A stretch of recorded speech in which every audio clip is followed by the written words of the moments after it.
mengenangnya sebagai pemimpin yang mencintai ilmu. Di istana, ia menjadi panutan tentang bagaimana kekuasaan harus dibarengi kebijaksanaan. Bab Ziban, surat terakhir yang tak pernah dikirim. Konon, sebelum wafat di Tus, Harun pernah menulis surat yang tidak sempat ia kirim, ditujukan untuk kedua putranya. Wahai anak-anakku, janganlah kalian saling membakar tanah yang aku basahi dengan kerja dan darah. Satu-satunya harta yang paling berharga adalah ilmu dan keadilan. Bukan mahkota yang menjadikan kalian mulia, tapi kebermanfaatan bagi umat. Jika kalian ingin mengingat ayah kalian, janganlah rebutkan istana. Bangunlah rumah-rumah ilmu, bantu fakir miskin, bimbing umat menuju cahaya. Harun al-Rashid. Surat itu ditemukan bertahun-tahun kemudian di bawah peti tua di Bait al-Hikmah. Dan setiap kali para khalifah yang datang sesudahnya membaca kata-kata itu, mereka pun terdiam karena mereka tahu Harun tidak hanya membangun kekhalifahan, ia membangun warisan jiwa bagi peradaban manusia. Penutup, cahaya dari timur. Harun al-Rashid wafat, tetapi kisahnya tak pernah mati. Ia meninggalkan dunia dengan tubuh yang fana, tetapi namanya terukir abadi dalam kitab sejarah dan kalbu umat manusia.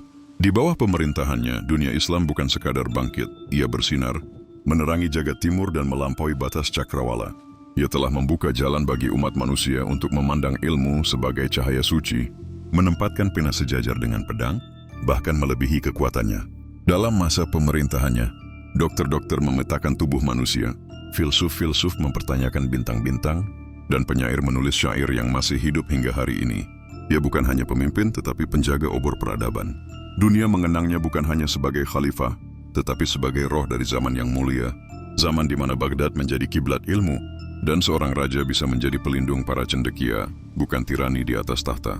Dan hingga kini, berabad-abad setelah kepergiannya, di antara reruntuhan Baghdad yang diam, di rak-rak perpustakaan tua yang berdebu, dalam baris-baris manuskrip kuno yang disalin dengan tangan dan hati, dalam jiwa mereka yang mencintai ilmu dan kebijaksanaan, suara Harun masih terdengar, lembut namun menggetarkan, sampaikan pada dunia bahwa aku pernah hidup di masa di mana pena lebih tajam dari pedang, bahwa aku pernah menyaksikan Baghdad berkilau seperti surga di bumi, dan bahwa selama langit menaungi bumi, aku ingin dikenang sebagai seorang penjaga cahaya, bukan perusak dunia.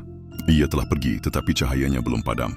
Ia adalah Harun al-Rashid, bintang dari timur yang tak pernah benar-benar tenggelam. Kemegahan bukan pada tinggi istana, tetapi pada apakah rakyatmu merasa aman di bawah bayangannya. Aku tidak takut pada musuh yang kuat, tapi aku takut pada pemimpin yang bodoh dan pejabat yang tamak. Pena yang menulis kebenaran lebih berbahaya bagi kezaliman daripada 1000 pedang.